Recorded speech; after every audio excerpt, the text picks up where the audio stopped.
ሰብስክራይብ፣ ላይክ፣ ኮሜንት እያደረጋችሁ ቤተሰብ ሁኑኝ። ቤተሰብ ለሆናችሁ ሙስሊም እህት ወንድሞቼ አሰላሙ አለይኩም ወራህመቱላሂ ወበረካቱ። ክርስቲያን ወገኖቼ እንዴት ናችሁ? ደህና ናችሁ? በእኔ ሁሉ ሰላም አለሁ አልሐምዱሊላህ።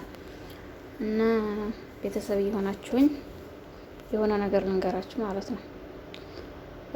በጣም ጥቅጥቅ ያለ ጫካ ውስጥ ትልቅዬ ቤት ነበረ እና ቤቱ ዝግ ነው። ሰዎቹ አልኖሩባትም ብዙ ጊዜ ቆይቷል ማለት ነው። ያኔ በቃ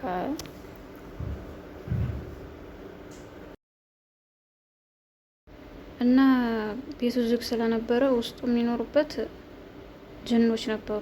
ጅኖች ይኖሩበት ነበርና ከዛ ከጅኖቹ መሀል የሆነ አንደኛው በጣም ክፉ ነው እንትሩ ማለት ነው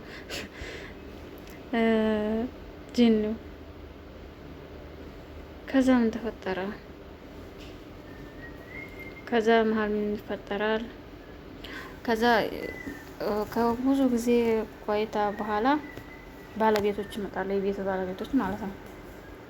ከዛ እንደመጡ እነኛ ጅኖች ይለቁና ይወጣሉ። ሲወጡ አንደኛው ይቀራል ማለት ነው። በጣም ክፉ ሆነው ጂን ማለት ነው። ከዛ እንደቆየ ከዛ ባለቤቶቹ እዛ ቤት ያኔ መኖር ጀመሩ ምናምን። ከዛ የሆነች አንድ ላም ነበረና አንድ ላም ነበረችና ወልዳ መጫት ነች፣ ወተት ትታለባለች ማለት ነው። ከዛ የቤቱ ባለጌታ ማለት ነው ሴቷ ወተት ልታልብ ወደ ላሟ ጋር ስትሄድ ከዛ አለበቻትና አልባት ማለት ነው። ወተቱ እንደተጠራቀመ ከዛ ይሄ ክፉ ጅን ማለት ነው ይመጣና ላሟ የታሰረችበትን ችንካል ነው፣ አዎ ችንካል እንደዛ ነው የሚባለውና ሄዶን አንቅ ያደርገዋል። ሲነቀንቀው ላሟ ሲላላላት የታለበውን ወተት ደፋችው። ስትደፋው ከዛ እንደደፋችው ሴትዮዋ በጣም ትናደድና ላሟን ትደበድብና ትገላታለች ማለት ነው።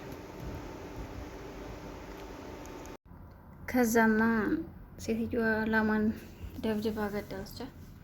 ከዛ ሰውየው ከሄደበት ሲመጣ ላሟ ሞታ ያገኛታል ማለት ነው።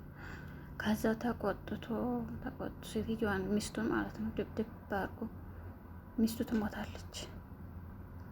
ከዛ እንትኖቹ ማለት ነው የሚስቱ ወገኖች መተው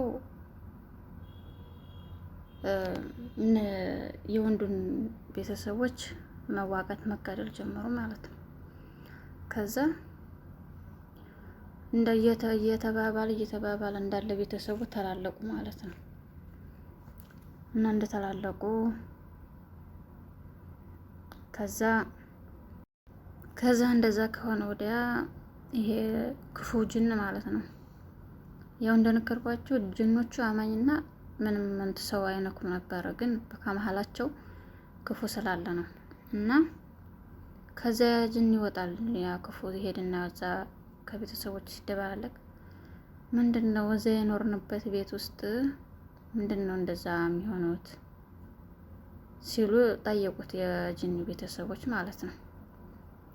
ከዛ እሱ ምን ይላችሁ መሰላችሁ?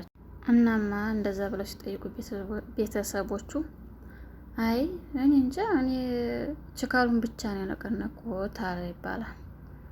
እና